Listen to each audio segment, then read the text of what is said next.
Here I sit outside our headquarters trench in the sun. All should be nice and peaceful and pretty.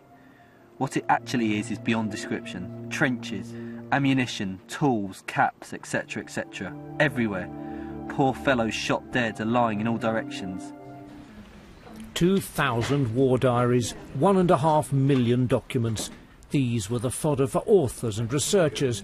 Now, for the first time, the day-by-day accounts of life at the front are available at the click of a mouse. Lieutenant Walcombe, the 4th Battalion Middlesex Regiment. The order to retire was at last given in such a way as to cause alarm. These are the methodical musings of a giant army, details of attacks, of supplies, of football matches behind the lines, of casualties, laid out on official military forms and stored away for 100 years. The CO sent a message to the trench companies to retire as best they could in the face of a very hot fire, but as we had already discovered, the Germans could not shoot and their losses were only about 12 men between them. I think the release of the war diaries is immensely important. They're the raw material of our understanding of the First World War. They're not the stuff that you get from a book that you can go along, someone's written for you. It's what was written at the time. It's the experience day by day as written up by the unit's adjutant that says casualties, what they did, where they were. It's an immensely valuable resource. The names carved onto our local war memorials are the most obvious reminders of the First World War, but all of us will have a direct connection with somebody who served in this conflict.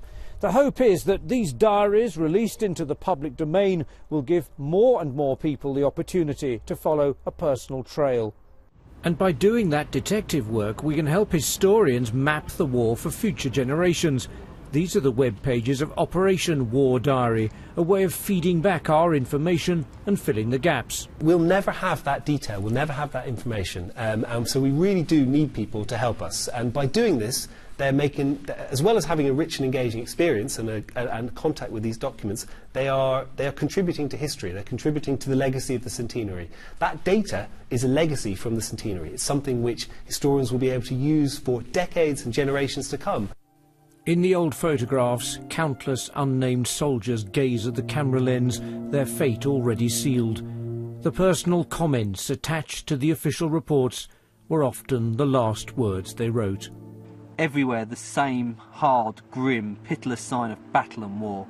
Ghastly, absolutely ghastly, and whoever was in the wrong in this matter which brought this war to be is deserving of more than he can ever get in this world. Robert Hall, BBC News.